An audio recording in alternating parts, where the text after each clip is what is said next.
This is so nice and snug right between you guys. It is. It's lovely. Check 1, 2. Can you guys hear me? 1, 2. 1, 2, 3. Hello, hello, hello.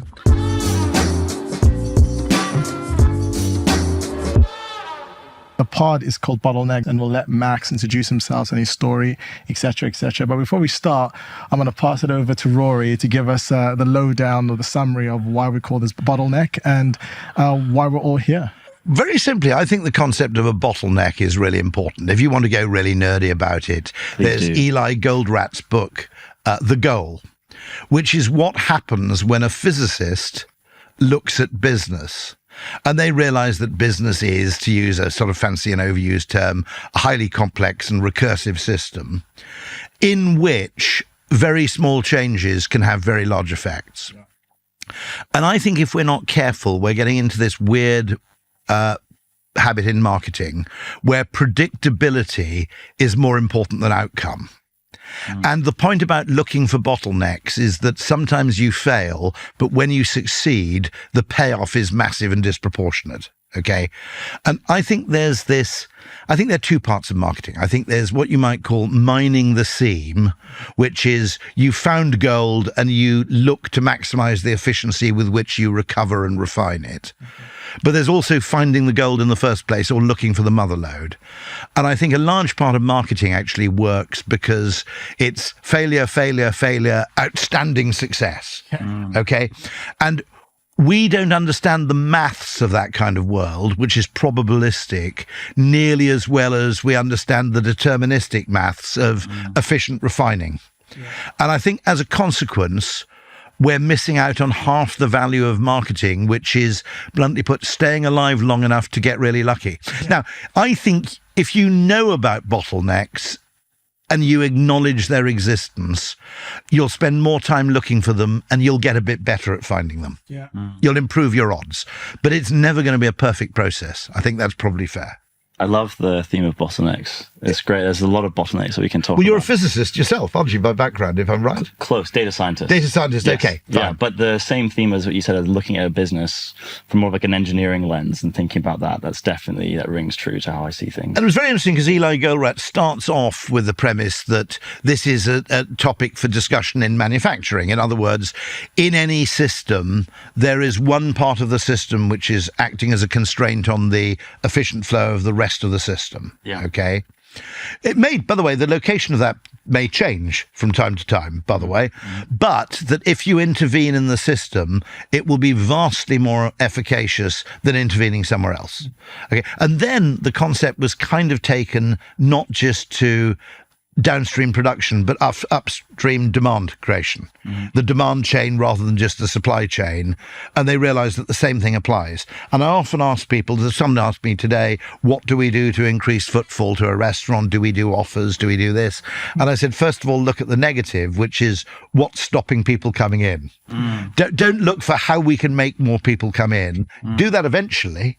But the first place to look is, are we missing something which is causing a load of people to walk past our location without wandering in because they're confused, they don't understand what we offer, they're labouring under a misapprehension or a misunderstanding, they don't trust us, they don't like us. What's the negative you can remove before you start adding positives? You know what? I think this is going to be one of my favorite conversations, right? Because me and Max always geek out about this because we just believe that so many brands are scared to step into the gray. So for a very long time, we're very comfortable with the idea of investing in television, in billboard marketing, et cetera, et cetera. Obviously, there is the theory that although there's a billboard, doesn't mean that everybody's paying attention. Although there's a television ad that's happening, doesn't mean that people are actually not hopping on their phone, right? There's all that conversation, of course, but we're well and truly more comfortable with the idea of risk and not being obsessed with predictability. But it seems that ever since performance / data came into the marketing mix, a lot of people almost are using it as a permission to not take any risk at all, right? It's almost like if 1 + 1 doesn't equal 2, then I will never do it at all, right? And it's almost like stifling creativity and impact that's happening, especially when you think about the fact that marketing is all about connecting with humans, right? And from what I've learned about humans is they're not predictable. a lot of the times, like purchasing decisions is actually not rational, and you can never really quantify that. Oh, it seems in an easy equation, if you will, but. Max, I know that you're in this space, so without further ado, I'll let you tell your story and what's your bottleneck? Oh man, I'm so pumped for this. There's going to be so many bottlenecks that we can unpack and explore. And the reason why I'm really excited about this is to jam. Elf and I have jammed on this so many times. The art and science of creativity, of marketing, of measurement, of certainty, of the abundance of things that you have to find balance and synergies with. But like this element of certainty, that is something that our company, provide, and we've provided certainty on a topic that hasn't had much certainty before, that people had a feeling of, and there was energy around thinking this is going to be successful and this is worthwhile investing into, and we gave them the tools to make that case. And having given them just being the right place at the right time with that solution, our company has skyrocketed. And it's because we've helped other people skyrocket. I'll give more context to how that is and what timing that is, but there's definitely value to it, and it's finding the way, because I feel so aligned with the thinking that you have. So I'm Max, founder of a company called This That. We're the brand lift authority in the influencer marketing space, and we partner with the best agencies and influence marketing teams at brands to be able to grow brands. And it's actually a very timely moment to be having this conversation, because I just read on my phone before I came in that for the first moment ever, user-generated content is receiving more ad revenue than professional media. So there's actually, obviously influencer marketing is only part of that, but it's a fairly large and significant part of it. And there's an element, by the way, to influencer marketing. I was at the AWIN conference a few weeks ago. And what I suddenly realized, which had never occurred to me before, and it was a bit dumb of me, is that digital marketing lost something which conventional advertising had, which was context. You appeared in a newspaper and your message was in some way subliminally linked to where it appeared. And then digital advertising effectively just, was context-free communication. It was just there, randomly served, with no contextual relevance. Now, irony to that, though, because you'd think with the digital space you can have a specific creative targeting a specific person. That's what I assumed, but it never happened. Interesting. Why not? That's not quite true. It happens, but people are more interested in being efficient than being effective. And they're more interested in targeting random eyeballs than they are. And what's quite interesting is it always occurred to me that influencer marketing returns context, because the message is delivered by a person. In other words, it's not just out there in the ether as a bit of inverted commas content. It actually is a content with a messenger. Once again, which I think is important. And also going back to and Max, 100% that you land the intro, but I think that, like I said, this is an exciting conversation, because I always like to use the analogy that the problem that current measurability has got everybody almost like pinning different forms or platforms or recipes of marketing against each other under one metric, which is ROAS or sales, right? It's kind of like having a band, right? And what I like to say is, like, when you have a band, you have different people playing different instruments, but they're all contributing to a great song, right? But what current performance marketing has got us doing is having like loads of lead singers yelling on top of each other to see who's the loudest, right? And because the louder you yell, the more money gets pumped into that channel. It almost like assumes that everything else doesn't work, right? But really how they work together is the perfect symphony that you need to be able to grow a brand, right? And everything plays a key role towards growth. And I'll pass it over to you. There are multiple sides to all of this as well. Is like you only have so much brain space to be able to take on information, and whilst you want to have, there are multiple people playing together, so that band thing, 100% agree. But there's a reason why people get behind like impressions as a metric or ROAS as a metric. It's because it's something that now everyone understands. So no matter what team you're in, people get it. They see the value of it. And so you can get a whole team running towards one direction. So having a North Star, I think, is really, really important. But something that ROAS has failed us with is it just feels so short term. I was watching a panel not long ago where you had a CEO of an agency say that if you speak to the CMO of a brand more than once a quarter, you're doing a bad job. And the audience were thinking, like, why is that? And he then said, the CMO is looking to build the brand, and they have hired you to deliver on performance. And if you deliver the performance, they then get the budgets to keep investing into brand. And it's just this notion of brand building is this long-term thing that has no impact now. And that performance marketing is this short-term thing that delivers results now, which is just utter rubbish. So you're using it to justify your existence in a way. I mean, it's not working in harmony together whatsoever. No. We've built technology and tools that allow our clients to use brand measurement to optimize performance marketing. That's just debunks that concept completely. Like trying to understand live, like day by day, which creatives are relevant to people, what things are pulling them in market, what's making them consider, and doubling down on those things then to drive performance results. The fact that people can use brand measurement, or what is considered brand measurement, to optimize performance, I think is just proven that this brand building is not a long-term thing. That is actually very much live and needs to be working with performance at all times. So tell me how your approach to data analysis and measurement differs then from that. Because in a sense, there's also a problem with something like, the problem is that we need to impose the same criteria on everything in order to obtain comparison. With the net result that everything you do becomes more and more alike. Yes. So there are benchmarks. I want to talk about that with you at some point. There's a great paper by Roger L. Martin called "Benchmarking is for Losers." A good analogy is our education system, where in order to be fair, you have to get everybody to take the same exams. And then you justify who goes to University A and who goes to University B on the basis of the same criteria applied to everybody. But a really successful society isn't about equality of opportunity, it's plurality of opportunity. You want lots of ways. Now, we sort of acknowledge this, in schools with two subjects, sport and art. Music would be a third, sorry.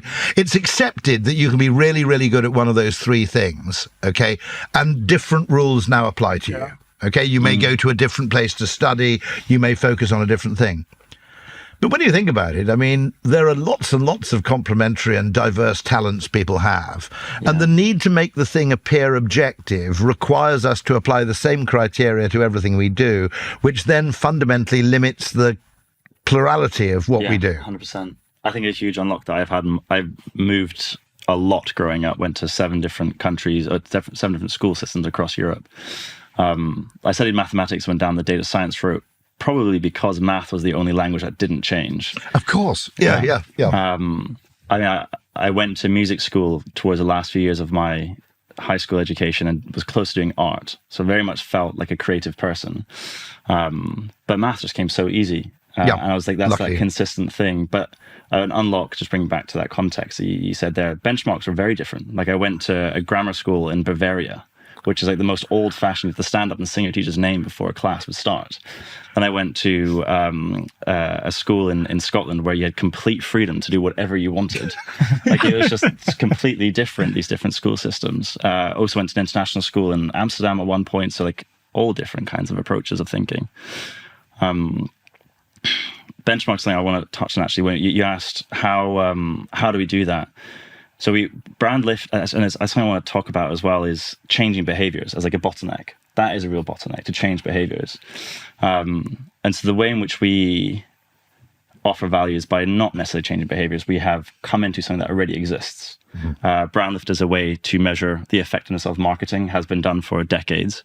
For those that in the audience that don't know, brand lift, it's a survey-based methodology. You survey 2 groups of people, one that have seen the campaign, one that have not seen the campaign.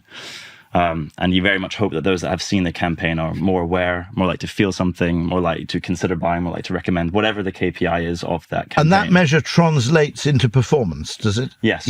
Important. But they use the word effectiveness.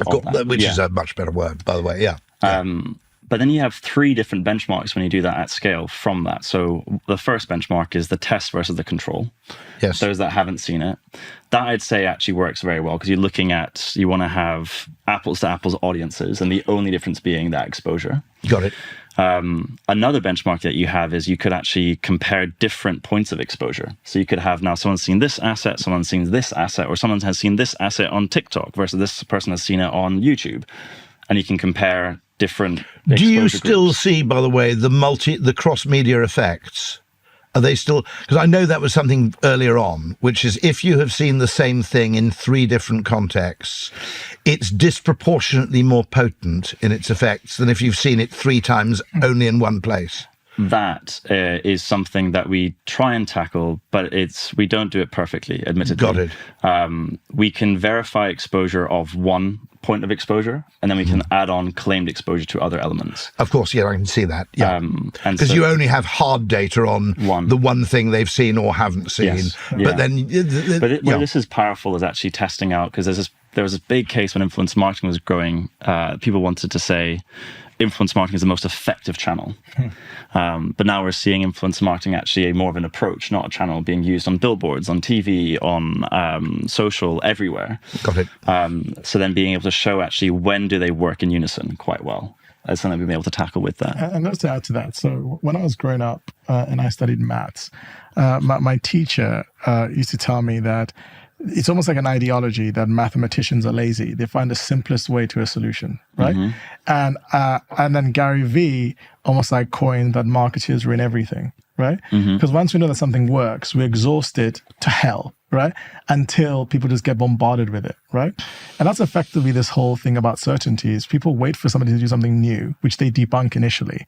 And then when somebody figures it out, everybody does it, but not following the steps. They just try to cut to the end, but just like either overpaying for influencers and then it like blows up in this case. Often they don't know what to copy. Yeah, they don't know what to copy. Yeah. They just see what's on surface level and they try to almost like copy the output, right? And they don't understand the input or the reasoning why we even got here in the first place, right? But then really what you'll realize is that going back to the whole thing about complementary and how these things all work together, is that you almost need to create this flywheel, right? Of things that are all interconnected, that almost like drive almost like the same message. But based on, I always talk about the fact that there was a Dolly Parton meme, right? That she posted out. She said, this is me on Tinder, this is me on Twitter, this is me on LinkedIn. And I was like, well, if one person is like 4 different people on different platforms, you can't have a one-size-fits-all approach, right? So going back to the whole thing about the asset, where it hits you, when it hits you, the tone it hits you with, all of those contexts matter, right? So it's almost like, because we're so, I like to call it the modern drug in the marketing world is like, I need to be able to impress my superiors that I've been able to put £1 in and get £10 out. Everyone's even failing to iterate and experiment. Right? By the way, I don't mind those figures. Yeah. What's so depressing is that I put £1 in and got £1.27 out, which is fine, by the way. We should continue to do that. It's perfectly worthwhile. Yeah. But it's only the real value of marketing actually is a process of discovery. Yeah. And the process of, there's part of marketing which is more akin to pharmaceutical research or Hollywood. Yeah. Or indeed venture capital, okay, than it is to that simple business of grinding out, incremental efficiency improvements. And actually, if we forget to invest in increasing our chances of getting lucky by things that might fail, okay, generally those things, by the way, have manageable downside risk. It's not as if, if you try a small scale advertisement and it doesn't work, it's not as if you bet the farm on the thing. In many cases, the experimentation in marketing is relatively uncostly, which is why, amusingly, advertising agencies were doing A/B randomized control trials, 70 years before they appeared in medicine. Yeah. And of course, that's partly obviously because advertising people are cleverer than doctors. Yeah. But the other reason is the consequences are less severe of getting it wrong. Yeah. Okay. And it's very interesting that, literally in the Edwardian era and before, they were doing split run ads in newspapers with different copy. Database marketing. And measuring the coupons, the coupon codes that came back. Yeah. Okay.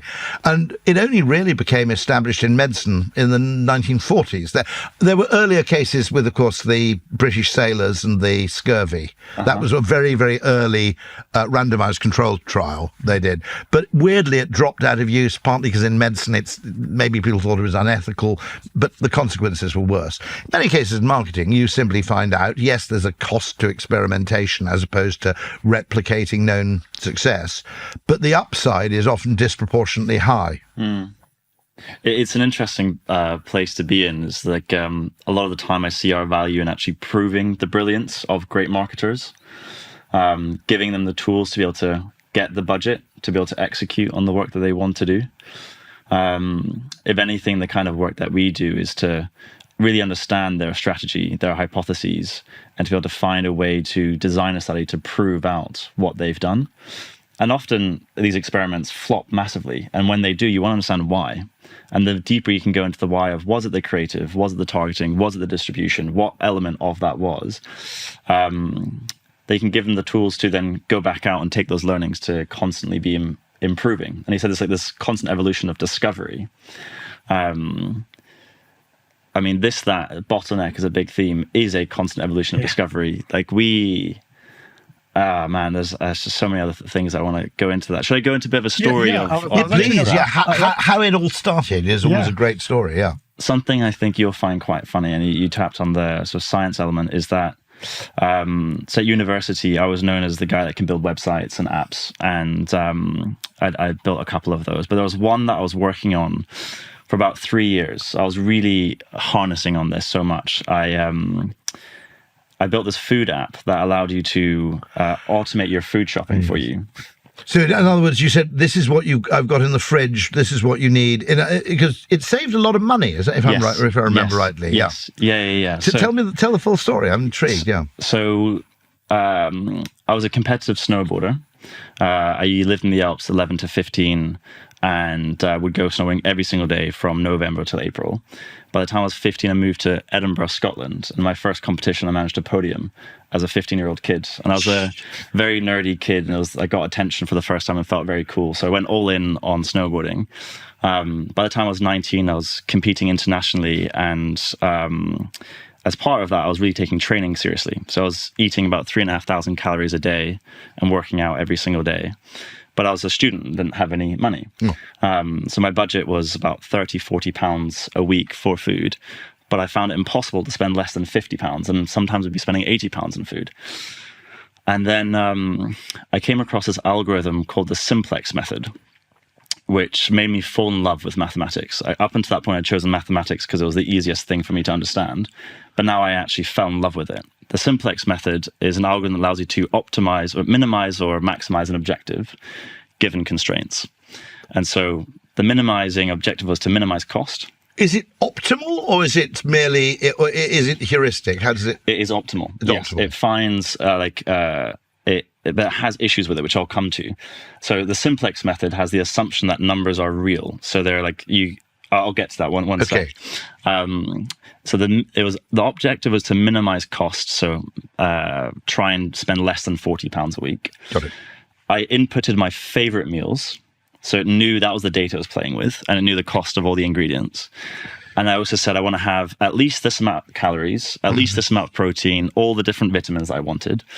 And it helped me find a way to have my favorite meals, meet my nutrition requirements, and only spend £13.57. A week? A week, yes. Bloody hell. Yes, it was so cool, except it had some flaws. It would say, buy 3.7 bananas. Got it. Yeah. And so that was the first flaw of the simplex method, is that you have to work with what are known as real numbers, which means you've got like infinite amount of decimals, whereas I want to buy in integers, which are like numbers of 1, 2, or 3 bananas or 4 bananas. But the problem is when you round up or down, it actually doesn't become optimal. Of course. Because if you've got something that has high values of salt, or if you round up, it's very expensive, it just messes up the whole plan. And so I became obsessed with finding a heuristic way to optimize this in a way that actually makes sense for our life. And I wanted it to work with different flavors, different preferences, different lifetime. How do you program for, say, variety? Because obviously There's always that famous one, isn't there? I think, which is if you want to maximize calorific intake for minimal cost, you basically just buy lard or something. Yes. Obviously, you have to have variety, complementarity, etc. But you'd set all those parameters. Did it? Because the danger would be it just finds one optimal meal that you like and suggests you eat it all the time or something. That's exactly what it did. Yeah, I didn't optimize for variety. That actually didn't come up. But the way in which you do that is you just input that as a penalty inside the algorithm, and so it'd penalize the outcome if you didn't offer variety. Got it. Would then make sure you had variety. But what I had done, I built this. I mean, this is going off tangent. The other issue would be, I'm just being a real world pain in the arse here, but it would never suggest you bought, say, herbs or spices because they have minimal calorific value, but they have a cost. If that was required as part of a meal, it would include. It would include that. Okay, fair enough. And that's why it would actually. That's why I optimize it not for a meal basis, but for your weekly shopping, so that it could then account for that. Got it. Yeah. Otherwise, yes, really bland curries. You can imagine just now how complex it becomes. Like when you take into account shelf life, when you take into account time spent cooking, when you take into account elements. Yes, it was an NP hard problem, which is basically impossible to solve.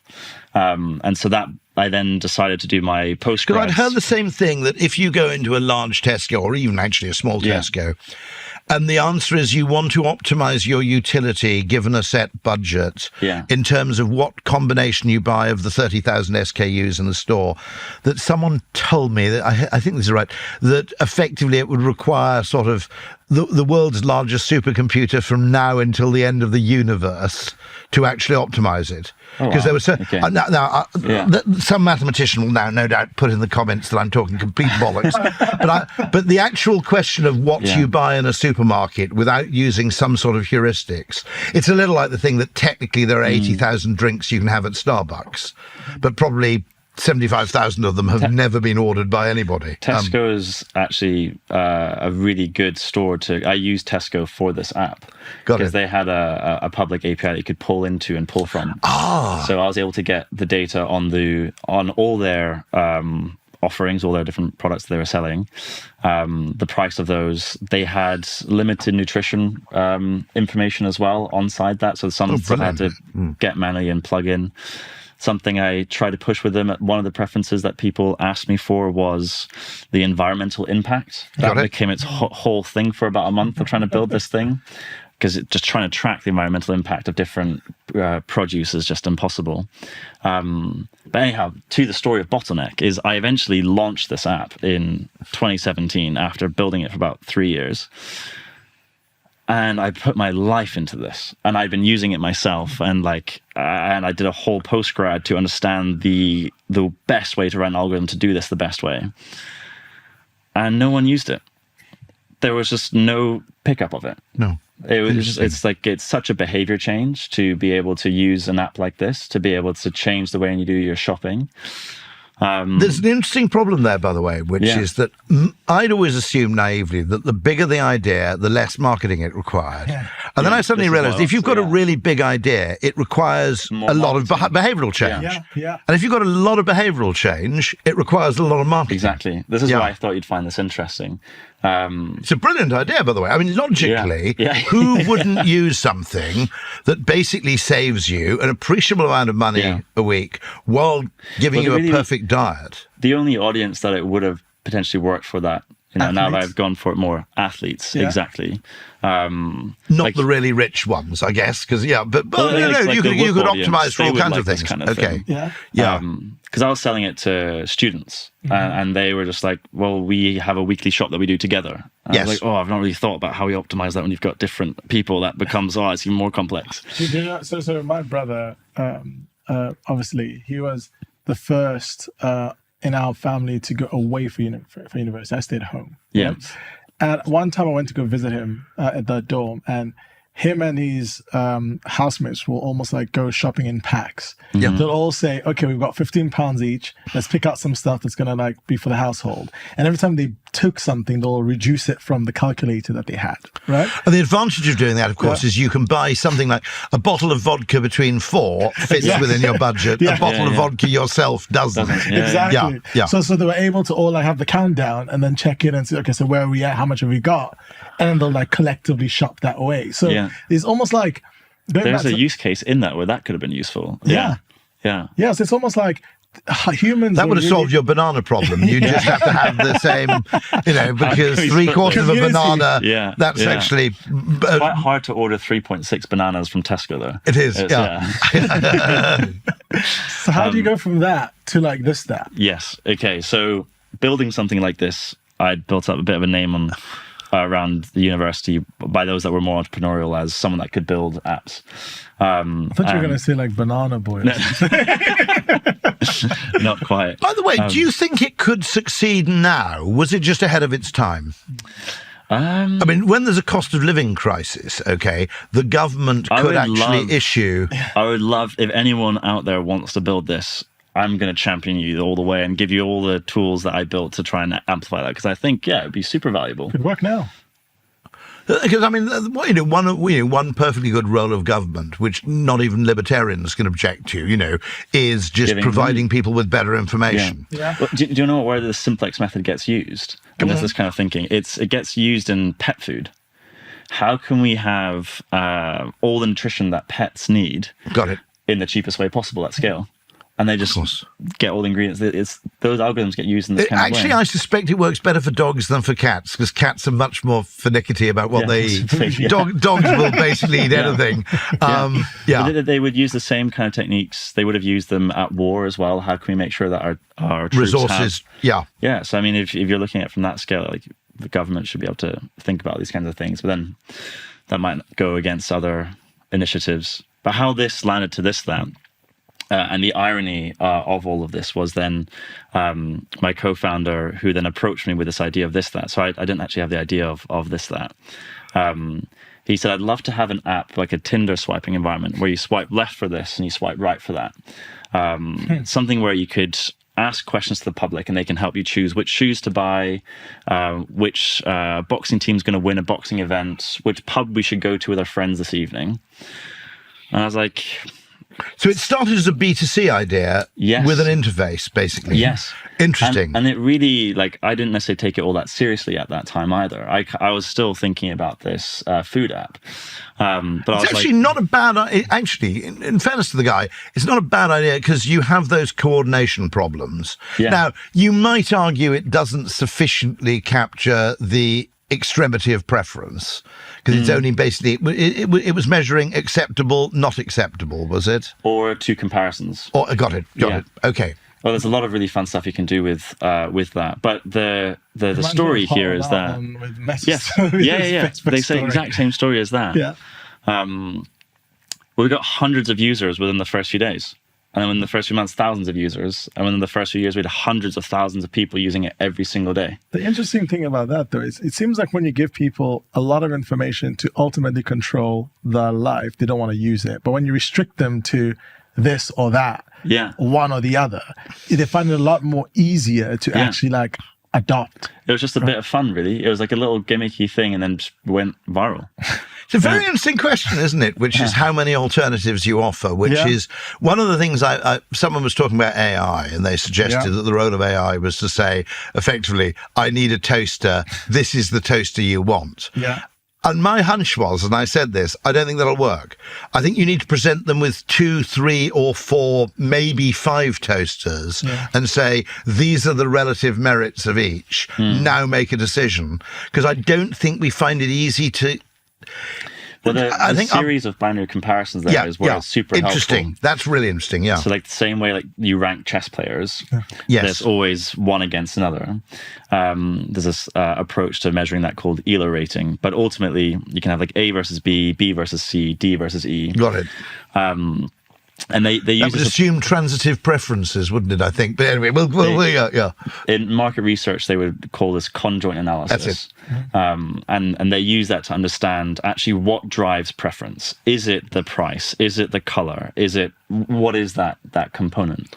And you've probably come across a really interesting company in Ireland, Epic Conjoint. Have you come across those guys? No, I haven't. No. They do it at speed. That's cool. Which is really, really interesting, because the problem it always had was that it was unbelievably tediously slow. And fortunately, you can now use it. They've somehow accelerated the process. I'll give you a funny story as to a use case of conjoint that we first started with. But the story of this actually was very much a series of discoveries, a series of bottlenecks. So we started off as this social media platform, and because it picked up so quick, we thought we were going to be the next big social media platform. We thought we were going to be the next big Instagram or whatever it might be. But Instagram actually launched Instagram polls in 2017, and that really popularized around 2019. So whilst we had picked up this user base, we came to realize quite quickly that we were just a feature, and that wasn't really a sustainable revenue or a sustainable future for our company. Do you know what this reminds me of? So sorry to butt in. Go for it. But I remember the early days of like crypto, right, and blockchain, right, and how we had a crypto period as well at one point. I think we all had a period. Remember, we're going to look back in history and realize that people were spending hundreds of grand on like ape photos. Actually, I've got a fascinating learning on crypto. Let's bring it back to that. Yeah. Like, it sounds crazy us saying that out loud, but people were literally wearing it as a badge of honor, right? Yeah. And they spent 100,000, and they even changed that profile picture to almost like it's like a trophy, right? We went into this crazy time, but I go back to the point that what happened with blockchain is that the people that were the early adopters were so convinced that people will love it because it gave people choice and control. But really going back to the point that people don't actually want full control. They want some form of like, I get to pick from a limited amount, from a curated amount of options, right? And then when you go back to the whole idea of what they call it, Instagram launching polls, it's kind of like what's happening right now with AI. And every time somebody sets up a business that is AI driven, ChatGPT evolves and kind of like dwarfs those businesses. And that's going to continue to happen, right? They're just going to see what businesses are getting funded with AI, and just going to evolve that machine to be able to like swallow that whole, right? So I think Sam Altman said something that a lot of people are making bets or building businesses based on their understanding of AI today. Right? Yes. Not what it's going to be, right? Which is why, as you're almost like saying that story, you can almost see the eventuality of what's currently happening right now, right? It's just a different thing with a different beast that's almost just like swallowing all these companies whole, right? But back to your point. That thing that Johnny Ive's developing, which you wear around your neck, interests me because it's basically an interface bet. In other words, and by the way, I think it's a plausible one. In other words, so we'll just be talking with it. So the idea is you wear it around your neck. It uses the processing power of your phone. So it enables it to be very small. One thing that I think needs to terrify every existing business is that they're never conscious of the extent to which their success is dependent on habituation of the consumer to their interface. Yeah. Okay. Right. And, Amazon, for example. Okay. Now, I think they developed Alexa as a kind of defensive moat in case voice became the mode of shopping. Okay. They may have just done it too early. That actually, what I suspect what will happen is the combination will be a mixture of an AI voice-driven thing that we mutter to these things.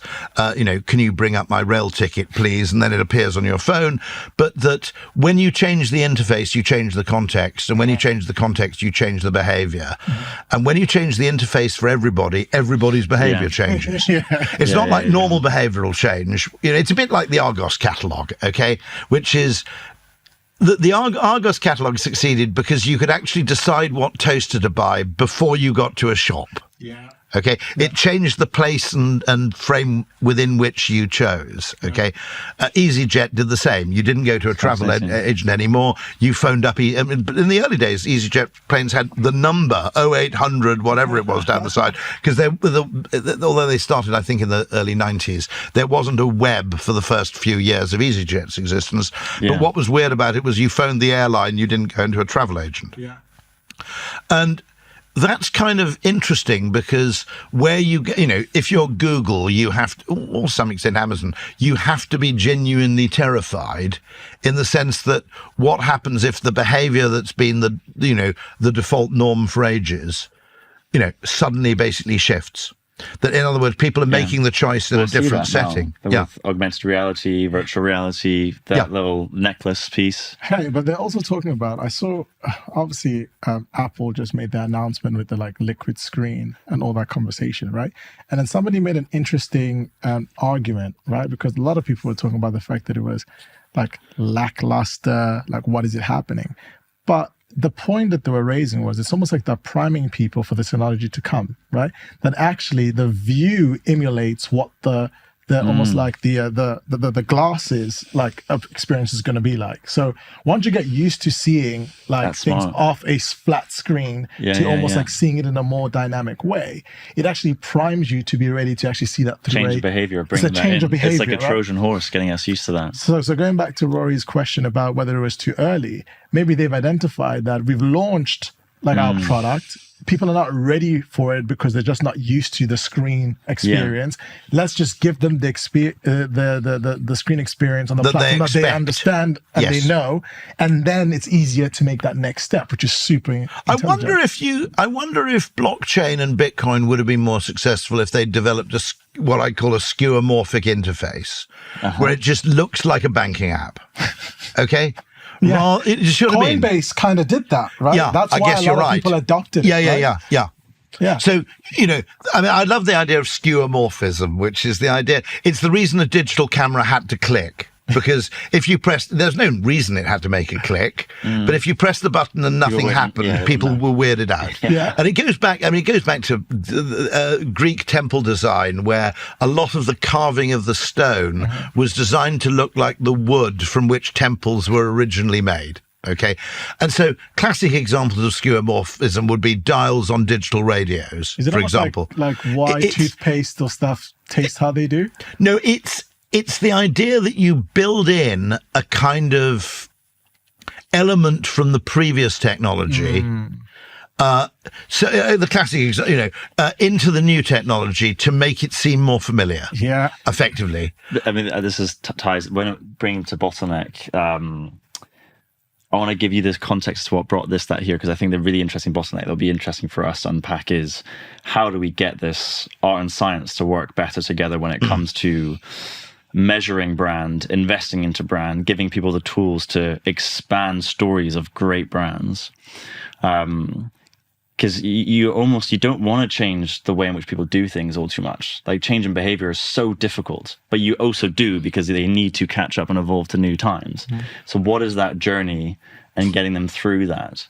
Because there's an inherent problem, which is if we're exposed to ads, not the ads that are actually effective, but ads that are accountable and attributable, okay, it will create a gross distortion in the digital advertising marketplace, because there's some things we buy on impulse, okay?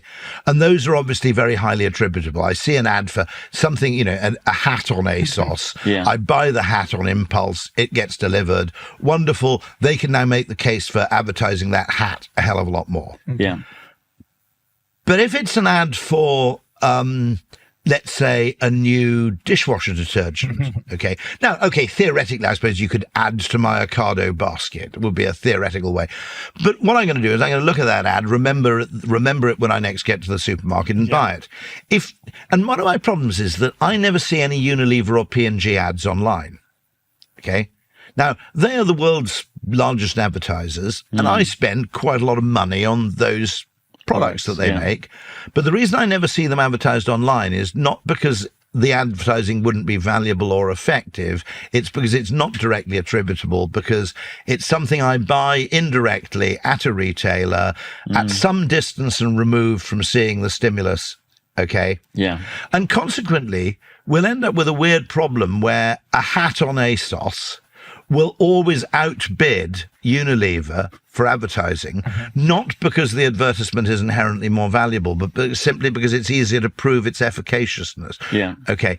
Now, so let's take a really high margin product, which could be a high lifetime value product, like subscribing to something, or just a high margin product. I gave the example, I think, on the last podcast of high end women's hosiery. Okay, where the margins are probably 95%. Okay, they can justify basically bidding a very, very large amount for my eyeballs. I'm assuming I buy high end women's hosiery, because the money they make from an incremental sale is enormous, and they can entirely prove that the ad led to the sale.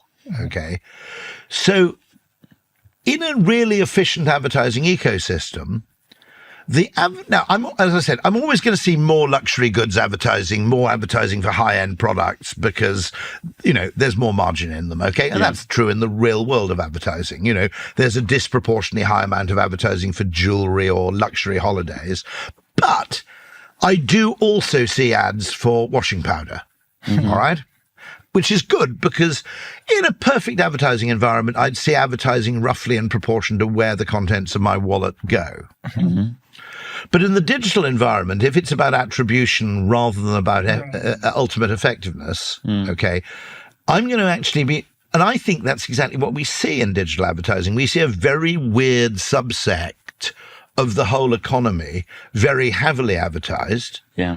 And another subset of the economy, massively under-advertised.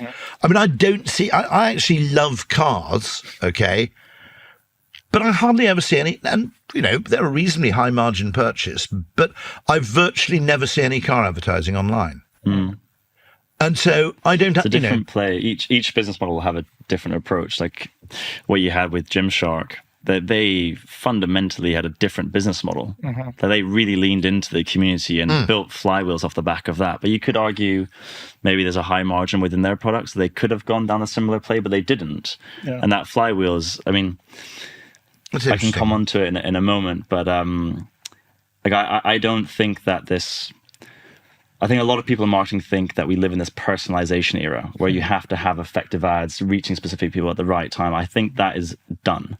I think we have moved into a community era, and the quicker people move into that, understand that, and work with that, the more they'll succeed. And that's something that you had done within that example, actually, really well. Yeah. I always talk about the fact that, and I think we talked about it in the last pod, that in a world when IQ becomes democratized and everybody has access to the same tools, product quality becomes UGC, for instance. That is just like an extension of influence marketing at scale. It's the community speaking and championing a product. And that is really, really important. And then brand can pick up on that. Yeah, I mean, actually, social influence in that way, it has always been a perfectly reasonable heuristic, okay? Not just you could argue, okay, what is reliable information as distinct from information? And it's someone with reputational skin in the game recommends something. Okay. So if you're, what's his name? James Hoffman and coffee, okay? You cannot afford to you could recommend something that was a 9 rather than a 10 because you are paid to do so. But under no circumstances can you afford to recommend something that's a 6. Okay. Then there's also, the perfectly reasonable inference. A lot of people who are pretty similar to me have arrived at this subjective consensus around something. Well, it's not perfect information. By the way, sometimes I think you can get weird runaway effects where things just become fashionable because they're fashionable. That's undoubtedly true in fashion, unsurprisingly. Things just arbitrarily become cool suddenly. But again, it's not a totally unreliable heuristic, for making a purchase decision when there's imperfect information. It's particularly potent, of course, when a large part of the value of the product is its display value to other people. I might continue on the story of how that came about. Oh, please. Yeah, of course, yeah. We had the social media platform. It grew to a place. We then saw that Instagram launched Instagram polls. realized we were just a feature, thought, okay, what can we do with this? At that same time, this is now 2019, SAP had just acquired Qualtrics for over $1 billion. And we had picked up investors on this journey. And so they were telling us to look at this. We, of course, had built up this whole infrastructure around collecting survey data. So, is there something we could do with this? Could we become this gamified Qualtrics? And so we ran a couple of tests just to see whether that's worthwhile. So we had this bottleneck. We were like, okay, how can we discover what's the next thing? We ran ads from Instagram that went to this, that surveys, type from surveys, and SurveyMonkey surveys.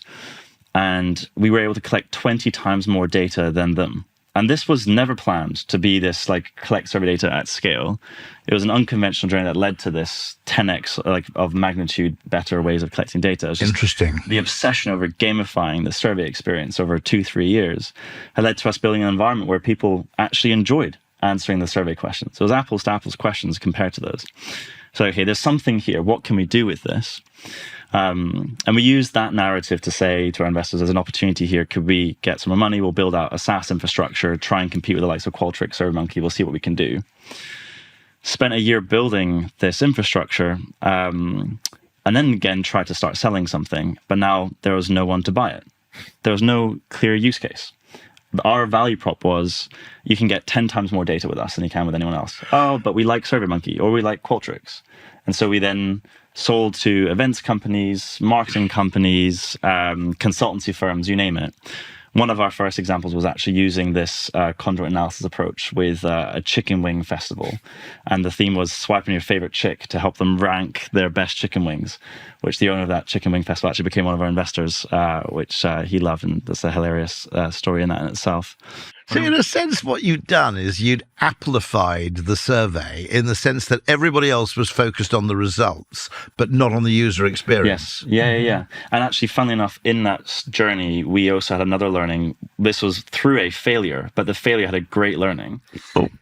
We integrated with a cryptocurrency because we thought that would be a play.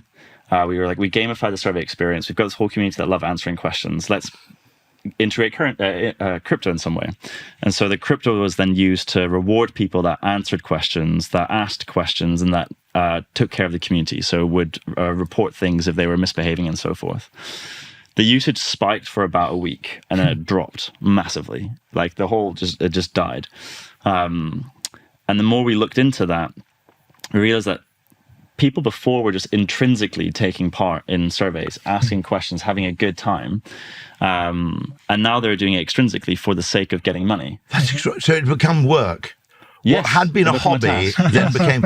I mean, I think there are a few behavioural science experiments in that, which is that tasks for which you are paid become less enjoyable by dint of being paid to do it. And then when we started entering into this sort of market research world, that was something that we had as a real confidence boost behind us, which was the whole market research world is based off of this panel industry where you pay people to take part in surveys, which now we do as well. So I can't shit on that all too much, excuse me. But we've kept the gamified survey experience, and there are other things that you can do around that to ultimately, I guess, reduce voter fatigue. So when they go through that, having a good time, which shows up in the data that they're less biased, they're more likely to be truthful when they're answering surveys in that style. So we then went through a year of trying to figure out who can we sell this to, who can we add value to, and this is when we came into the influencer marketing space. Got it. So it was winter 2021, 2022. An influence marketing agency asked us if we could do brand lift for them. I said, sure. What is brand lift? And like the irony of now I'm seen as like a global leader when it comes to brand lift, that I didn't even know what it was 4 years ago, or not even 4, like 3 years ago. And they explain the methodology, exposed group, unexposed group. You hope those that have seen the content more favorable. They knew that we were collecting data via sending ads out on social. So I asked them, could you send us those audiences that have been exposed to the content out there? And we ran a brand study for them. What's the time delay between exposure and unexposed? So how long do you leave it before you actually do the... It's a good question, because that does have an impact as well. we, without necessarily having a process at that time, just did it within about 3 days off of exposure, which actually strikes quite well. You don't really want to leave it much longer than a couple of weeks, because now they've been exposed to other ads, and that might influence, of course, their opinion. But you also don't want to do it necessarily right afterwards either, because that has other things to take into account. We've got 3 different ways in which we collect data, and some of them actually do it instantly afterwards. Some of them have a delay. There's pros and cons to all styles. But at this point, we were able to deliver brand lift in a way where it was the verified audience. So for the very first time, they could actually prove the impact of influencer marketing. Because up until then, when they were doing brand lift, they were going to a legacy research firm that would be forcing exposure. Yeah. They would get someone to watch the ad and then take part in the survey. Because that's so realistic. I know, don't. And that would be the panelist that's paid to do it. It wouldn't be the community that actually had an affinity towards that creator. Or you'd go to the platform and do on-platform brand lift, which was more was the actual audience, but it'd be amplified through paid. It wasn't necessarily the organic audience. And then each platform has their own methodology, which has different biases. And so we were able to provide an apples-to-apples approach across all platforms. The likes of Meta, which is actually how Elf and I know each other, as Bianca from Meta introduced us. They were using us from fairly early on already, to prove the effectiveness of their influencer activity. Because but by the way, which is so insane, that the platform that's kind of like not just birthed but scaled this industry still needed to work with another company to be able to determine the true value of it. It seems like influencer marketing, they were still in the gray, right? But and I think this is where it comes quite nicely to one of our values at That is to co-create. And the way I see that is 1 + 1 = 3. So studied mathematics, but I still believe 1 + 1 = 3 is the right way of looking at things. And what I mean by that is when you bring different schools of thought together, you can expand the opportunities and do much better work. With the likes of Meta, I suppose they were looking to have like a third party do the measurement for them, because marking their own homework doesn't necessarily work.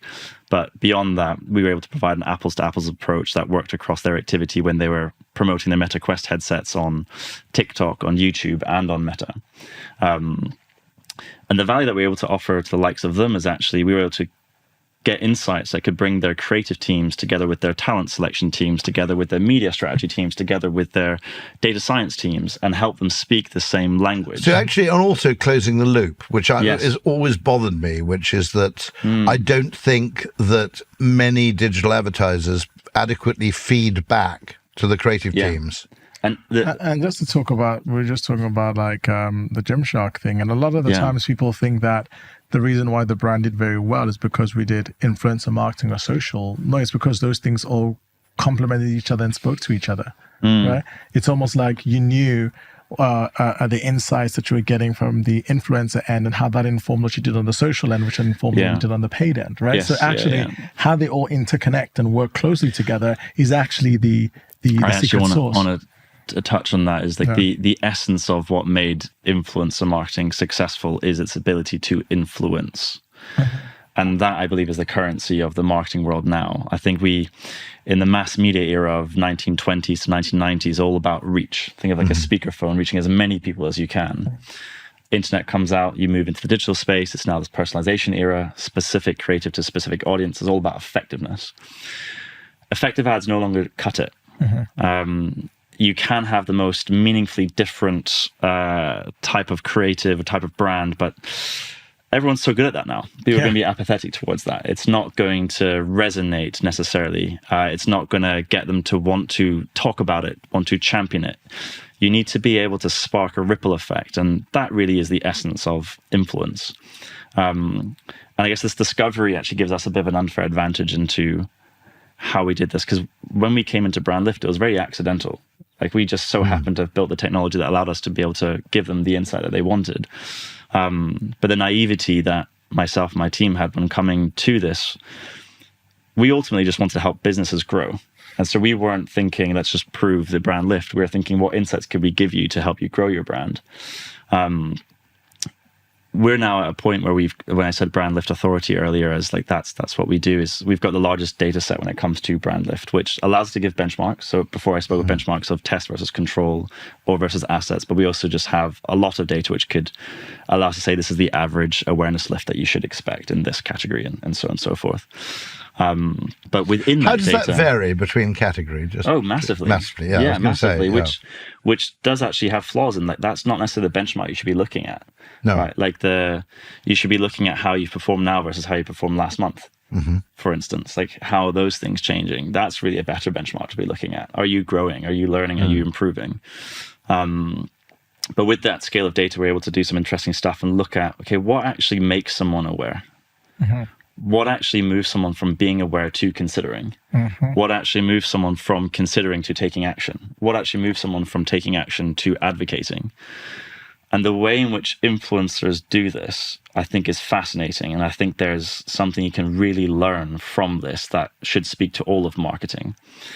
About awareness, it's actually fairly straightforward. The industry's been speaking about a lot. It's attention. Can you capture their attention?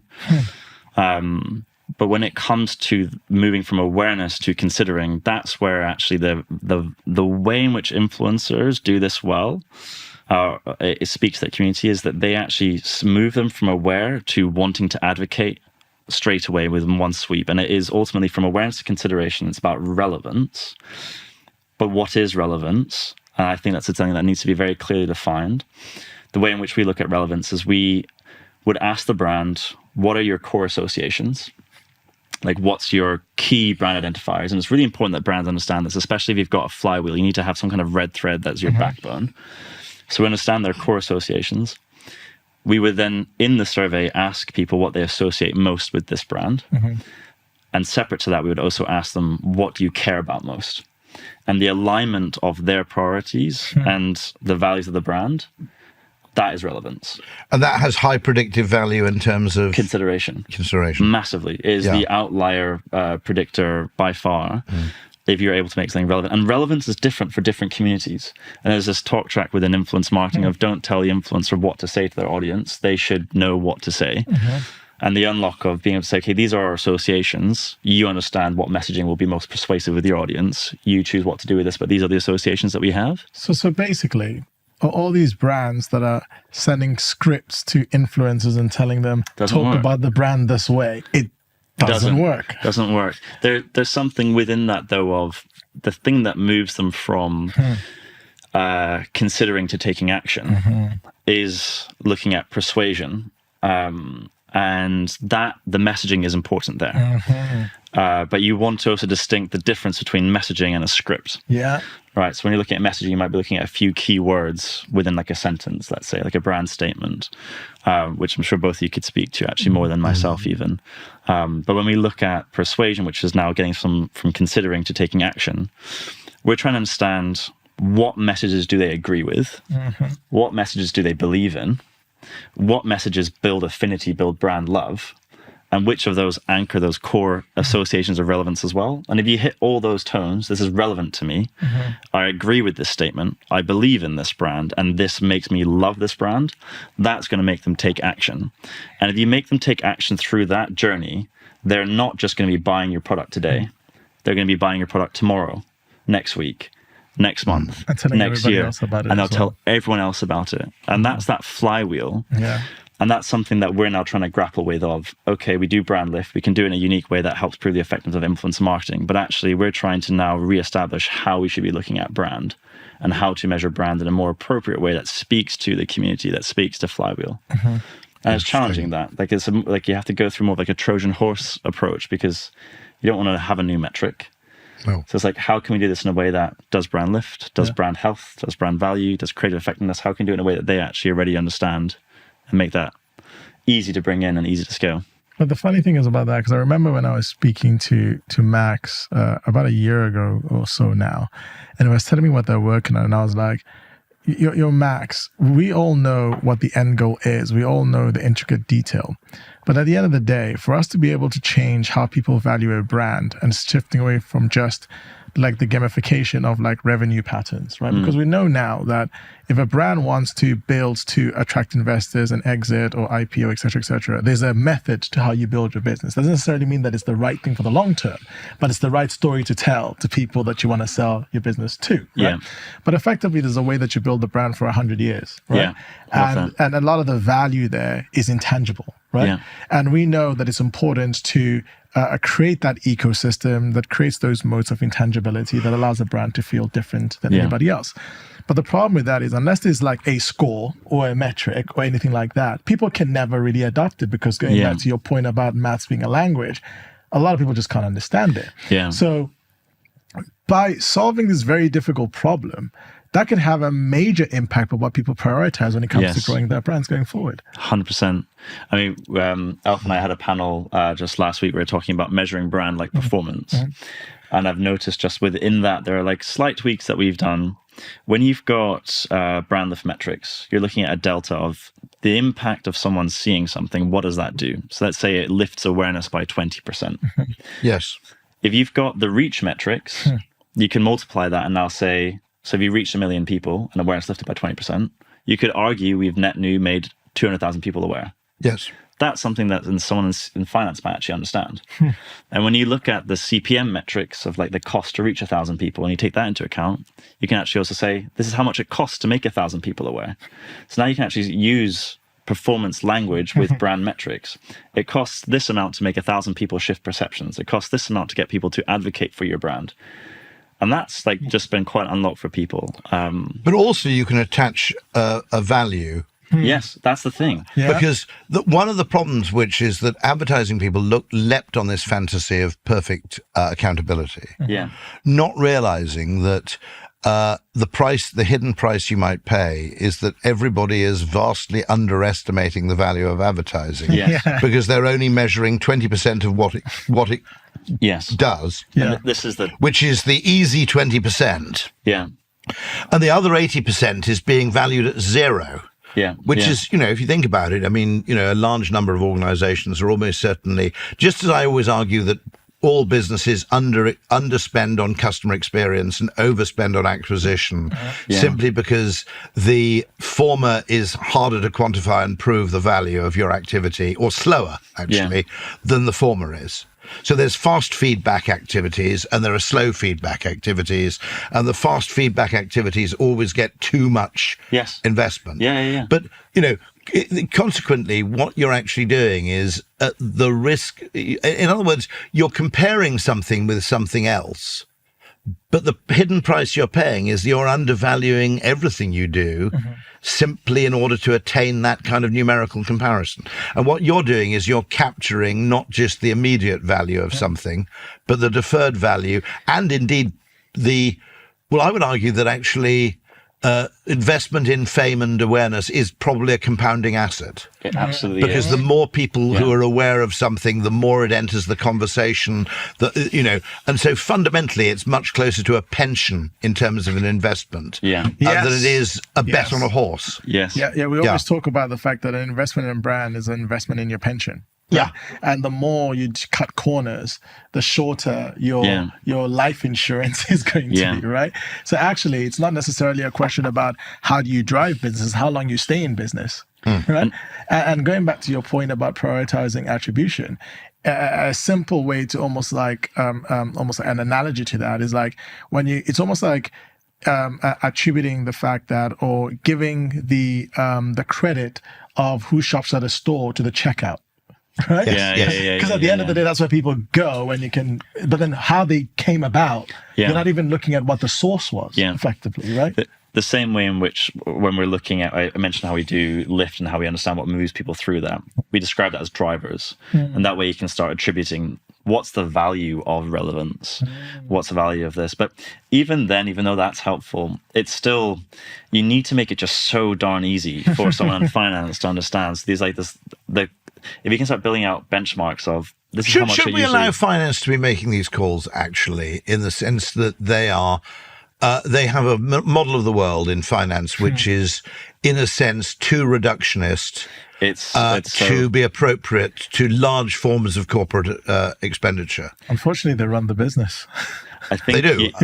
Not quite true in, say, family-owned businesses or privately owned businesses. You have a reasonable counterbalance there. So probably that's why they're the ones that usually see the biggest benefit of doing this, right? It's because, let's say, for example, with the Gymshark, you got a Ben Francis that will say, I know that this works. I'll put aside a budget to make this happen because I believe in this. Whereas a lot of brands with a lot more money, a lot more infrastructure, a lot smarter, quote unquote, people, I can't do this because they can't get the Excel spreadsheet to say exactly what it is that you... I mean, it's a really important role within a company, finance. Like they are there to protect the company.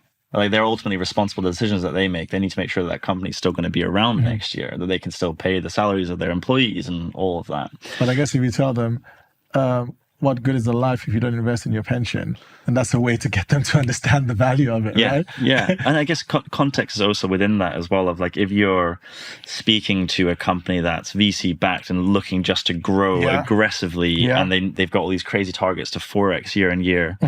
It's a different world to if you're speaking to a large corporate that is very happy with 10, 20% year-on-year growth. Very, very different story. But this attributing a numeric value to brand is really the challenge that we're trying to tackle. And when I spoke of that example earlier of someone saying if a CMO is talking to you more than once a quarter, you're doing a bad job because they want to build brand and they ask you to build and drive performance. When you're doing ROAS, you are looking at results now and you're not attributing value to the results in the future, right? No. Something that we're trying to make possible, and maybe I shouldn't be saying this in advance, but actually we're discovering and everything's moving so fast, I think it's worthwhile sharing all of this. The way in which we look at brand, we see brand and community as interchangeable, as the exact same thing. And when we're looking to measure brand or when we're looking to measure community, we're trying to distill it down to three things. And we're trying to make sure that we can give you a numeric value of your brand. The population, how many people are aware of your brand, the intent, the likelihood that they'll take action. Now, those two things just tell you the number of actions that are going to happen. Based on the value of your the value of that action, it could be usage of an app, it could be purchase of a product. You will know what that value is. But now you need to have something that tells you how often these actions happen. So what's that next thing? Is it just today? Is it the ROAS today? Is it next week? Is it the next year? Is it the next 100 years? And so that's the more complicated part. And we call that strength. And we're trying to understand the strength of a brand. And within this era of community, the way in which we look at that is, you might be familiar with Kantar, they've got this meaningfully different salient approach where you look at something that's meaningful and different. And if it's both meaningful and different, you can have a pricing premium and that determines the value of a brand. What I was saying earlier with the personalization era, that framework works very well, but in a community era, that framework no longer works. They actually, in fact, every year they announce the top 100 brands. And for the last 20 odd years, it's been almost perfectly in line with the S&P 500's movements. But since 2022, which is when influencer marketing went mainstream, it wasn't. Influencer marketing went up, S&P 500 went up 25%, 25%. The top 100 brands growth went down 20% and up 20%. And that difference now is a 60% difference, which when you're looking at these big brands is a swing in the multiple trillions. The world's only worth 110 trillion right now. So that swing is a huge, huge mistake. And so that screams the fact that the way in which we're measuring brand no longer works. And we need to evolve to the new context, the new market, UGC, creators, like community. So if you're trying to distill it to like a quadrant, because people like quadrants, it's more complicated than this, but trying to keep it simple for people. The way in which we look at it is, on one axis, we'd have the level of advocacy. How likely are someone to recommend your brand? And then the other one is how aligned are they? And that alignment is that relevance piece I was speaking about. How aligned are their values with your priority, or their priorities with your values? Find the right people to recommend your brand. Exactly. Because if they're recommending your brand, but they're not aligned, that's the worst thing. You don't want people, they're misfits. They will be pushing people away. You want people that advocate for you that are aligned. And that to us is the strongest signal of repeat purchase and advocacy, right? That's like they're going to come back, they're going to be loyal consumers to your brand. And so if you've got those three things in a good place, a good understanding of the population, good understanding of how likely they are to take action and a good understanding of their strength, you now actually have a way to measure how many actions will happen today, tomorrow, next week, the whole future. So you have a lifetime value. Yeah. Boom. And that lifetime value is basically telling you the valuation of your company. Yeah. And that's the North Star metric of every company. Which has been neglected. Yeah. Ridiculous. I mean, obviously people who understood it were, for example, credit card companies. Yeah. Because they would be utterly foolish to look Yeah. at the cost of acquisition versus the cost of, say, first year expenditure. Yeah. It's entirely down to a prediction in terms of lifetime value. And what you're judging, therefore, is the quality of a customer, not just the quantity. Yes. So you have now, you're close to something where what you're measuring is actually a reasonable assessment of what's valuable. Yeah. And this won't be, this won't So be. you have a prediction of both longevity and frequency of purchase. The strength is the indicator. It's like a time decay almost. And Got so you it. can start looking at things, whatever time horizon you want to be looking at things, all from that lens of the brand value. So what's the brand value for an infinite amount of time? That's the valuation of your brand. How do you get this in financial reports? That's the ultimate goal here, which is that financial reporting around customer value rather than operational efficiency bollocks or whatever tends to dominate at the moment. Because if you look at, the way in which companies justify their value to their own investors, it's become, to a large part, a kind of exercise in saying we'll basically have the same revenue coming in and we can do it cheaper. Well, they're which is not really... They are different reports. So like when you're speaking to investors or when you're speaking to a market and you're looking at stock price, people are trying to understand the value of that company. Mm-hmm. And so this brand value be looking actually at that same metric. That's a metric to be comparing it to. Whereas when you're looking at a P&L, this wouldn't be the place for that. Because the P&L would be looking at your revenue over this quarter or the last few quarters. But it seems highly... it would be as a form of company valuation, likely future revenue from existing customers and likely rate of growth. There will be a flywheel effect of cool things you can do with this. And you know what's going to happen is you will knock on the door of the people that kind of like hold the influence, right? Like you say, the financial spreadsheet, et cetera, et cetera. But what you're going to get, or the people that are really going to get people to take this on, will be this podcast and also the Fabrizio Romano of the marketing industry, which is who are the people that actually say that, no, this needs to change. We need to almost like disrupt this industry because most people will actually love it to stay the same. Right. But what you're going to get is especially in this B2B influencer world on LinkedIn, people are just going to say, well, have you noticed that the top brands that are on growth also have is direct correlation with their like brand value? And then everyone's going to say, holy shit, right? This is actually happening and no one's even talking about it. And actually, I think that where people are going to go to is change what the traditional newspaper was. And they're going to go to these people that are going to be broadcasting this because this is actually true, right? And with the, I love your both of your thoughts on this. But like with I just went to market tomorrow and said we've got this new way of measuring brand. I don't think anyone will take it. Whereas what we're actually doing is you need a dramatic demonstration. Or I mean, I'll tell you what I think is a way, and I want to hear like a 10x improvement of it. I very much in this, by the way, with the art and science, when we speak about that, I'm the science guy trying to empower the artists to do better work. Yes. I love art and I have an appreciation for art, but I want to empower marketers to do marketing to their full potential. So I've already seen this experience of just brand lift has already existed. So we've come into supporting the brand lift world by just doing it better. We've got better data, better insight. We've got data that they actually can measure and trust. We've got insight that tells them what drives the success and then how to do it better. And feeds back to the creative. Yes. Most important of all. Feeds to the creative, to the strategy, to the talent, to every team. Because my problem with nearly all online advertising. There are exceptions. About once every 3 weeks, you see an online ad where you go, someone's actually put some love into this or some thought. Okay. The rest of it is mostly transactional. 100%. Okay, it's entirely transactional. Yeah. And it's not really like a business. It's not like a pub. It's like a souk. It's effectively 30% off. Yeah. Or, What I like about what you just said there is that the brand measurement world is quite complex, right? And so you've got, at the asset level, creative effectiveness solutions. At the campaign level, brand lift solutions.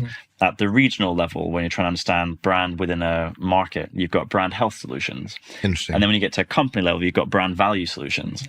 And each of those have 5 different ways of doing it. And before you know it, someone trying to measure brand is just giving up because it's way too complicated. And so what we have done, by just the advantage of naively rewriting the infrastructure from scratch, whilst we are known as a brand lift provider, we've been able to design it in a way that you can actually use it as a creative effectiveness tool as well. So we've got clients using it to understand which assets are most effective, which assets evoke certain emotions, or what makes people more favorable, why do they like certain assets over others. And that's the big creative piece, right? But something else that we have done is we've made this so accessible and easy to use and made it more cost effective in this approach as well, that you can do it multiple times a month over multiple months, which gives you a time series, which allows you to start doing brand health. And so by just doing brand lift better, it spills over into now being one solution that does brand lift, creative effectiveness, and brand health. Nice. And that's really kind of the approach that I think makes sense for us, is to keep being this brand lift solution, but within that start inviting people that like creative effectiveness and brand health tools to start using our tools to be able to do the same thing. And then that same kind of mechanism find a way to navigate to those that want to do brand value. But I'm also open to some crazy big marketing stunts if you guys think that's the approach. Hey, like you know what I feel about this. I think we've been speaking about this for quite some time. The fact that it all needs to change and evolve, because at the end of the day, one of the questions that I hate the most is, what is the ROI? Right? It's almost like a way to reduce. What if it was called Robbie? Yeah. Return on brand investment. Yeah, exactly. and that's the counter, right? I have a very simple brain. I like to summarize things in ways that I can understand. If I can understand, then anybody can understand it, right? Yeah. And there's always like there's 2 sides to a business. There's how you make money and the perception associated with the way that you make money, right?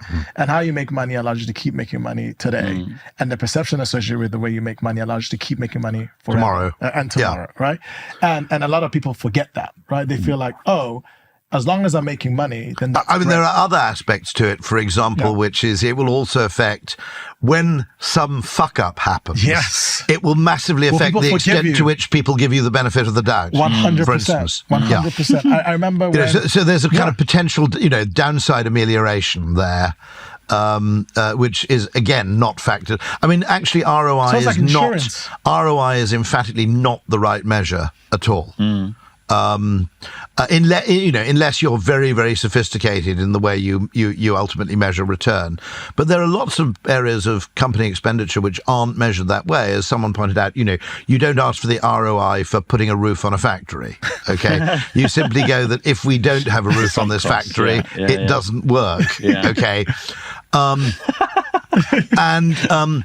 It's become, and I think what happened is that marketers were so desperate to justify their own existence when things became effectively more and more financialized that they leapt on the first metric that they thought was comprehensible and easy to measure, and it's not remotely appropriate in this case.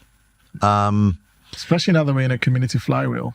And it's certainly also not appropriate in a probabilistic world. It's not appropriate under what you might call multiplicative growth, is it? Okay.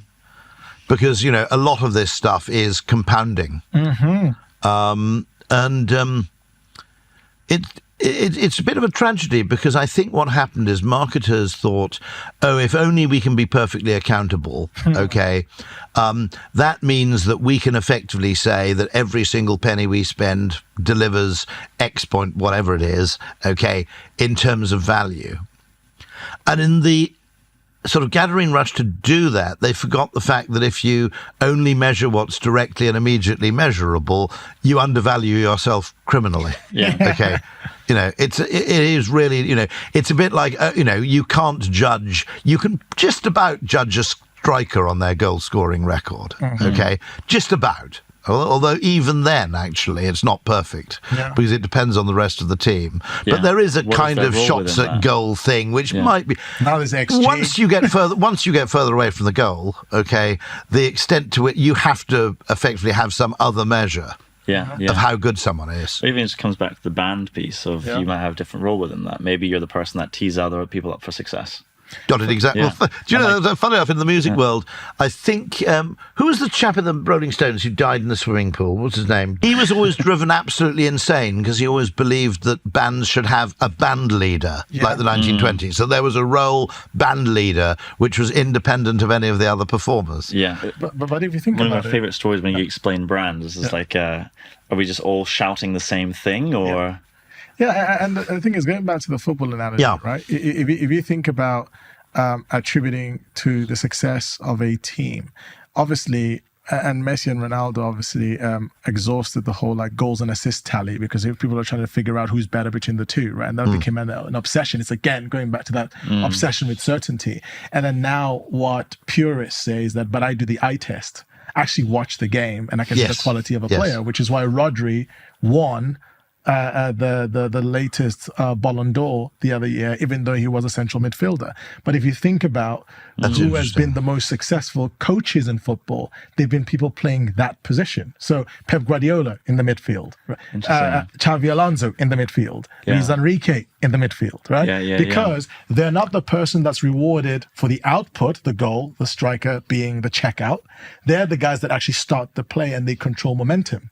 Also, they probably have a better overall view of what's going on. Yeah, at the front, behind them, and at the front of them. They're kind of like the quarterback, right? It's almost like that. Why is the quarterback the most almost like rewarded, funded position? Is because they conduct the orchestra. Right?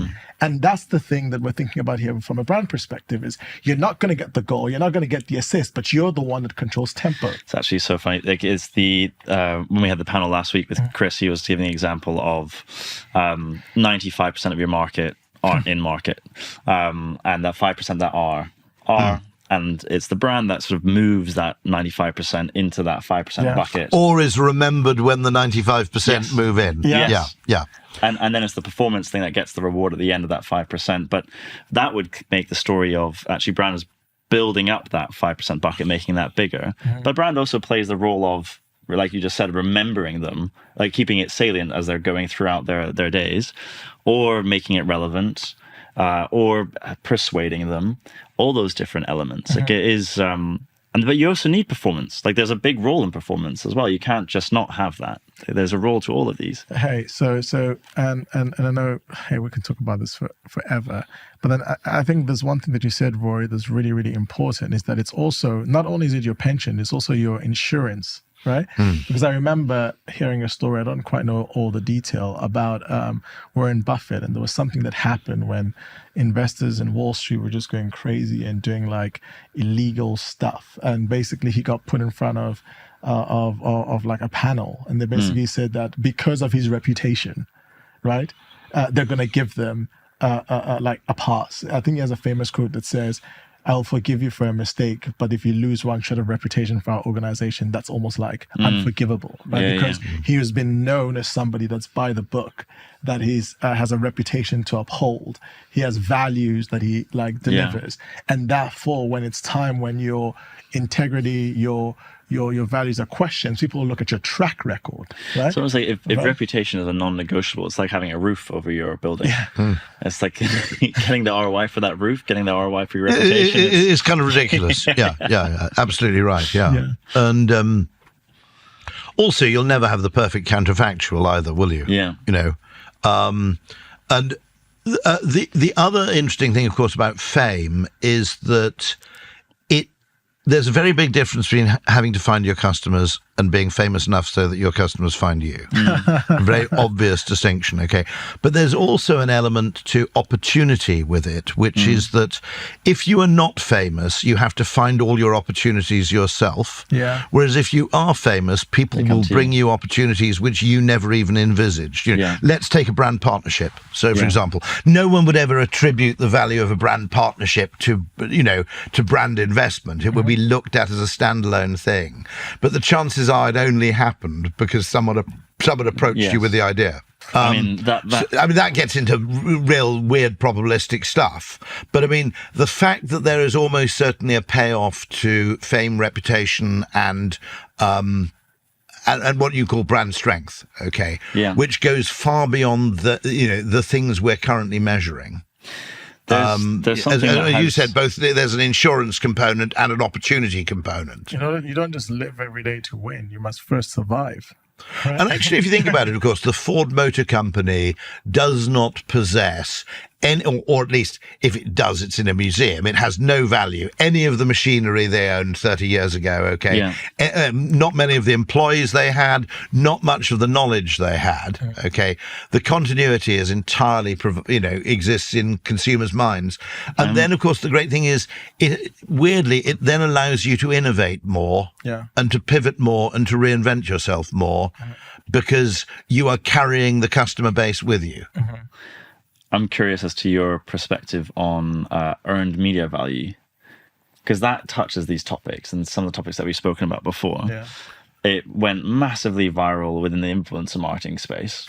Yes. It's what helped people invest further into influencer marketing. It was a dollar metric that finance saw, and because of that, they were happy to invest into it more. It was a metric that actually a lot of startups would use to fundraise and put a value on their company as well. It is a measure you could indicate of fame, but it also has a lot of cons to it as well. So I just throwing that out there. What do you guys? PR historically used to justify its existence on column inches as if that attention had been bought. Okay, and it's not totally irrelevant. It's not totally irrelevant because obviously it captures the value of where you appeared, not just what is said.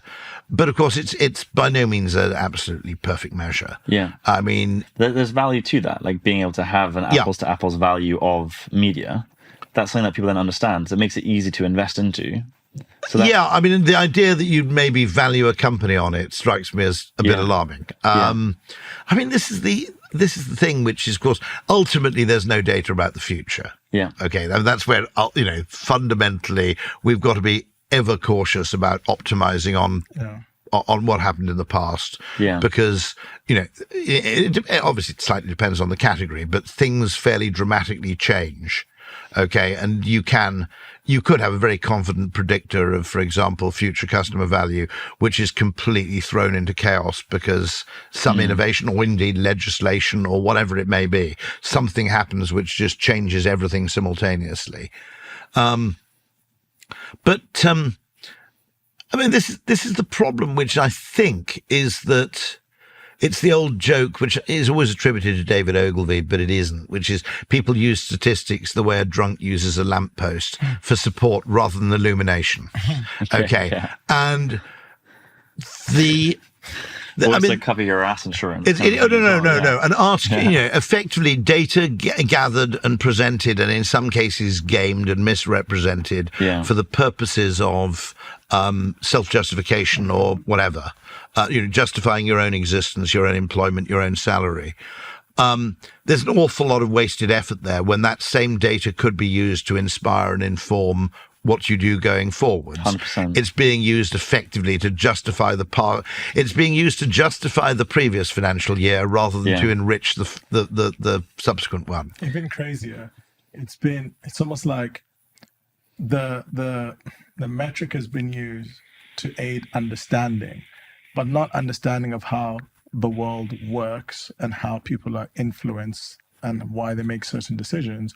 More so understanding of what you do, and what value you add, right? It was actually more to help the corporate department as opposed to necessarily understand how the world actually is. Right? It's basically trying to generate understanding, but understanding of the wrong thing, right? You touched on like not looking at what next. Yeah. I mentioned before one of our core values is co-create. Our second core value is do better. The do better piece is that when we do when we create reports for clients, we don't just tell them what happened and why it happened, which are two core elements, and that gets used for all those reasons that you just mentioned. But the biggest emphasis that we have, and earlier I said, brand lift, authority, influence marketing, but also the growth partner for the best brands and agencies in our space, is because we always tell them the what next as well. Why? Why next? Always.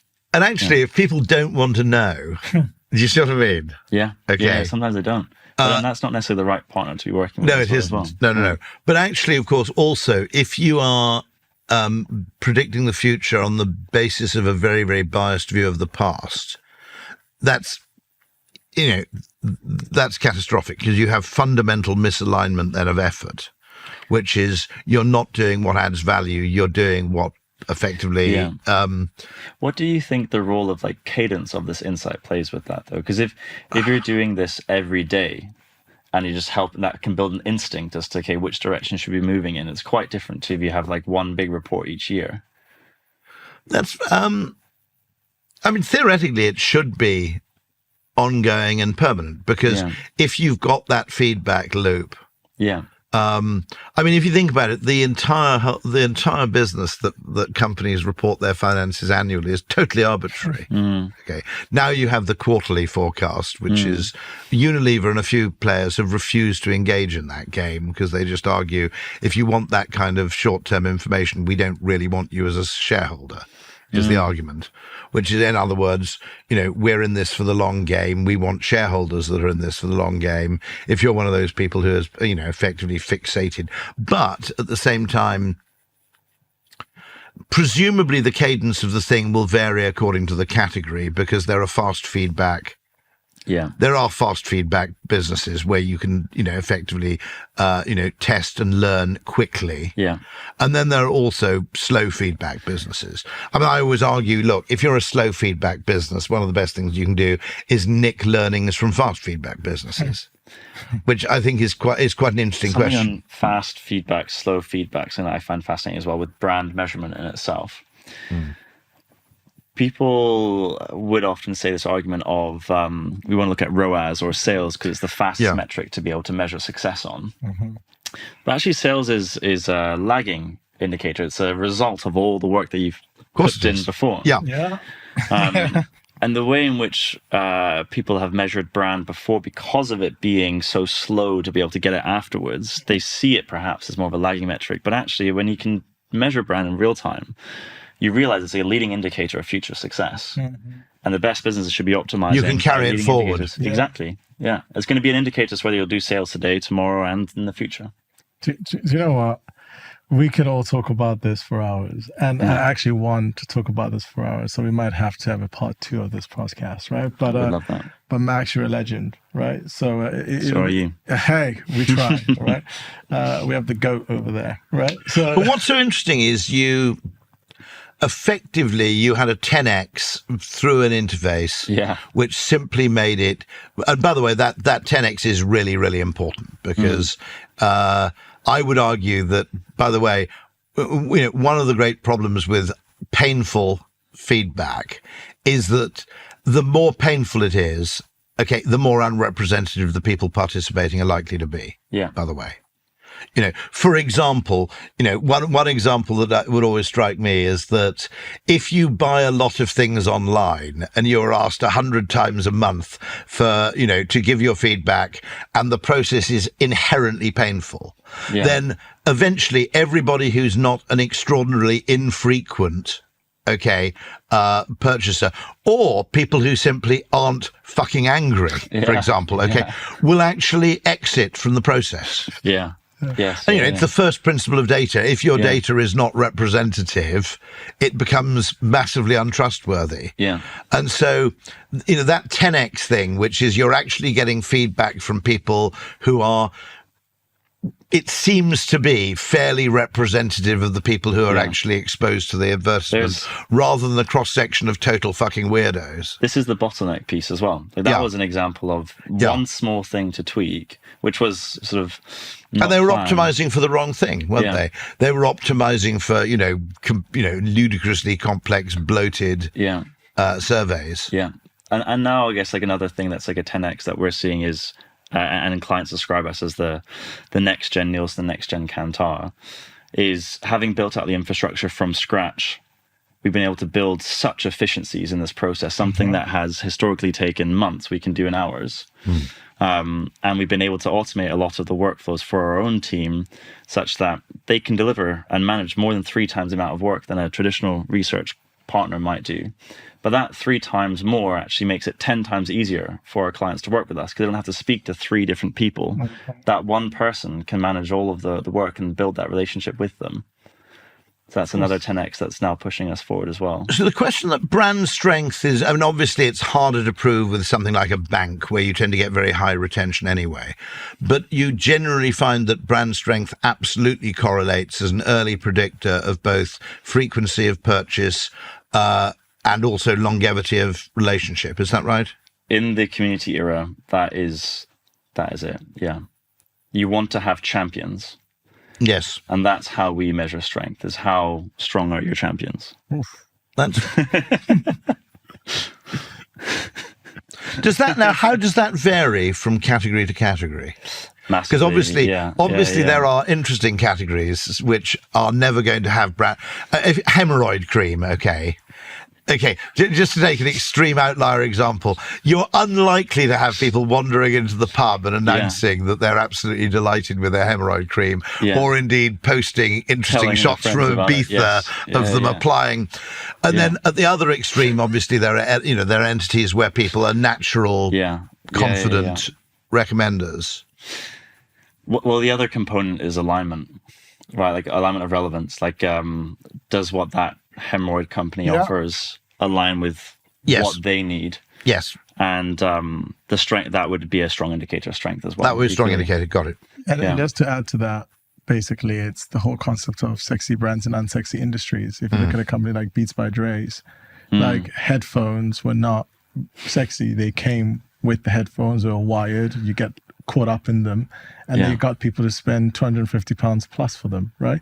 But it wasn't because of the product itself, it was because of the association of how it made you feel and what it said about you, right? Which is why, going back to this whole entire point, it's very difficult to measure it was very difficult to measure brand until this point, because those factors didn't take into consideration. People were looking for the tangible reason as to why somebody liked something, but they forget there's always a human reason behind that. And until we understood those motivators, those drivers, it is almost like impossible for us to use the current metrics at hand, right? What do you do any post-purchase stuff, by the way, as well as post-exposure? That would be a very natural thing for us to extend into. We've not done that to date, but that's probably an even more reliable indicator, isn't it? Which is having what is it they call it in Procter and Gamble? It's sort of the the final moment of truth is usage. Yeah. It's a really good place to actually get insight as to what brought them there. Yeah, massively, especially if you're trying to understand like the core element. If you're doing, let's say, like a UGC play, and you want to be able to have just like one word that they always bring back to. If you can find that by understanding, if you can do a survey at the post-purchase stage to understand why they bought it, and you can do an analysis of that, what's the one thing? That would be a really good place to find that, for instance. So they go hand in hand. Yes, they do. Yeah. All right. Hey, like I said, I still have so many questions, so many things that we can talk about, but for the sake of the listeners, we're probably going to have to talk about a part 2. But this is like such a great conversation. I think that we can talk about this for ages. There's so much stuff this can go into. One more. You got one? So the speed at which they can respond, okay? Yes, yeah. Is there also a kind of argument in neuroscience that you're getting their instinctive reaction, which is actually given that it, do you see what I mean? I mean, you could even measure the speed at which they answer each question, couldn't you? Which is an interesting variable. Sorry, I'm getting into nerdy stuff here.